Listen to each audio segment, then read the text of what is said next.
Sampurasun, Namo Sang Yang Dibudaya, Namo Buddhaya.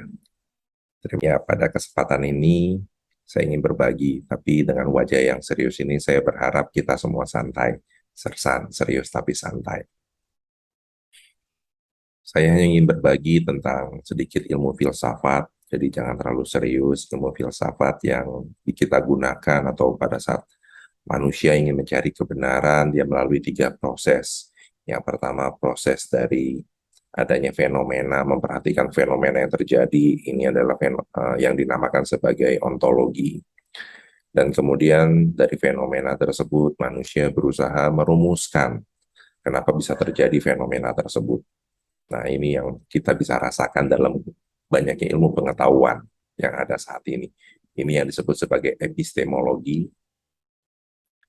Dan yang ketiga, dari rumusan ilmu pengetahuan tersebut, ternyata dapat kita gunakan untuk membawa manfaat. Itu yang disebut sebagai aksiologi. Jadi ada ontologi, O, yang kedua epistemologi atau E, yang ketiga aksiologi atau A. Namun ternyata dalam perjalanan manusia, kita pada saat mencari kebenaran tersebut, bergerak ya dari O, E, A, O, E, A, dengan proses yang cepat ternyata kalau saya ini menurut pengamatan pribadi saya, kita terbalik. Kita berusaha malah bukan dengan seperti yang ilmu filsafat lakukan, tapi ternyata banyak yang ini yang sekali lagi ini balik berdasarkan analisa saya pribadi. Jadi bukan ingin menunjuk satu pihak atau siapapun juga. Kita adalah yang pertama kita cari adalah manfaat buat kita dahulu. Jadi kita bicaranya A dulu, aksiologi. Kemudian dengan semua keilmuan kita wujudkan. Mungkin tidak salah ya, tetapi nanti akan berubah kalau nanti setelah saya ceritakan satu yang berikutnya. Dan dari sana terjadi fenomena. Jadi dari A, E, O, terbalik ya.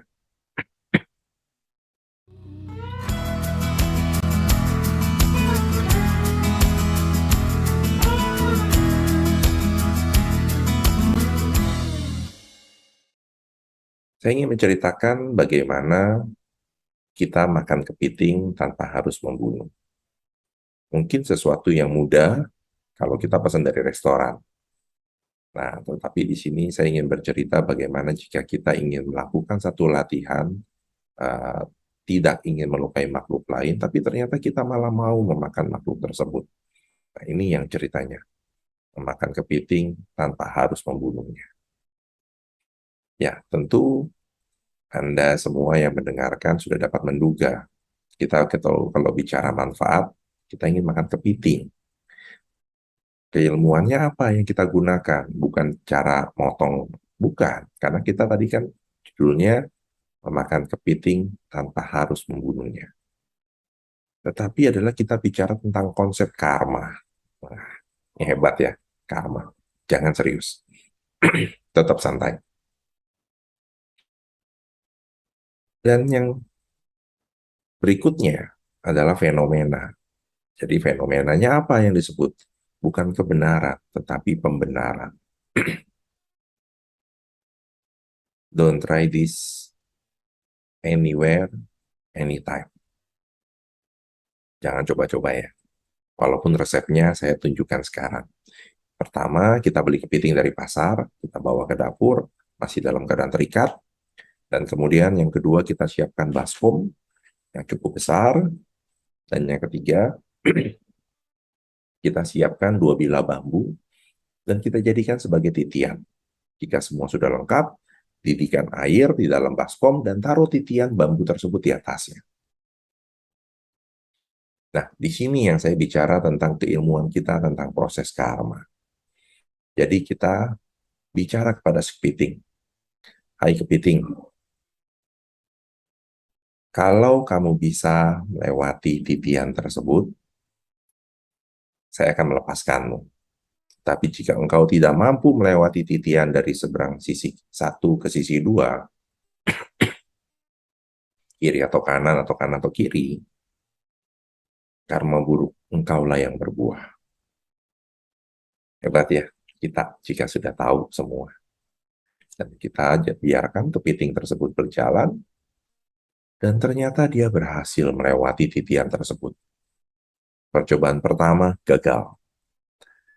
Tetapi apa yang diri kita lakukan, kita mengatakan ini kebetulan, bukan kebenaran. Kedua kali dicoba lagi, ternyata masih lewat juga. Karena kita belajar ada pakai 3 cara. Cara pertama, kemudian dutiampi, tatiampi. Cara yang ketiga, wah, langsung ketiga kita taruh lagi. Tapi tentunya agar tadi bicara manfaat kita dapatkan, dan kita memiliki keilmuan, kita renggangkan titian tersebut. Dan tentunya kita semua sudah dapat menduga kepiting terselip kakinya karena semakin lebar dan juga karena lelah ya, sudah 2 kali dan ini ketiga kalinya, jatuhlah dia ke dalam air yang mendidih.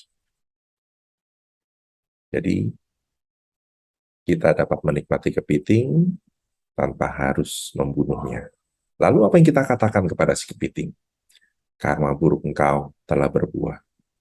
Jangan salahkan aku.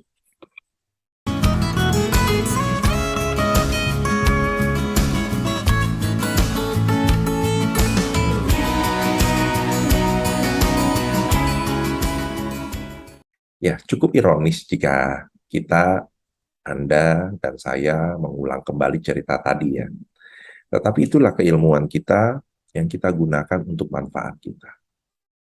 Dan di sana bukan mencari kebenaran, tetapi pembenaran terhadap manfaat. Dan kurang lebih ini mirip dengan seperti apa yang ditulis dalam satu buku yang saya baru baca, White Ocean Strategy, Strategi Samudra Putih, yang ditulis oleh Danai Changchauchai, seorang pengusaha dari Thailand, yang secara garis besar, bukan spoiler ya, ini yang saya coba simpulkan ketika saya membaca buku tersebut, keserakahan adalah yang membuat mereka melakukan dengan segala cara dan mengabaikan hal-hal yang seharusnya dapat dihindari, ataupun hal yang dapat melanggar moralitas, malah dilakukan.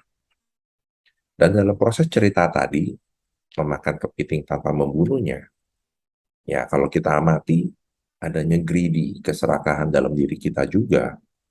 Dan kita gunakan atau ingin mendapatkan manfaat itu dengan keilmuan kita. Jangan terlalu serius. Santai ketika menikmati cerita ini, sehingga kita dapat melihat kebenaran.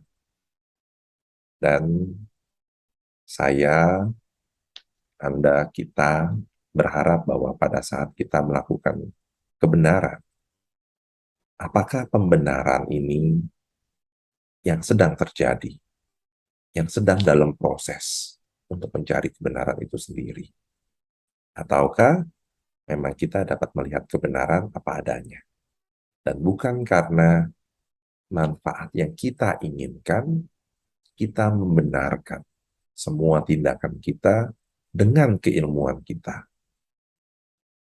Ya, itulah pembenaran. Terima kasih Aki telah mengundang saya sebagai tamu dari Kiananda. Semoga kita dapat berjumpa kembali. Permios, Namo Sang Hyang Adibudaya, Namo Buddhaya.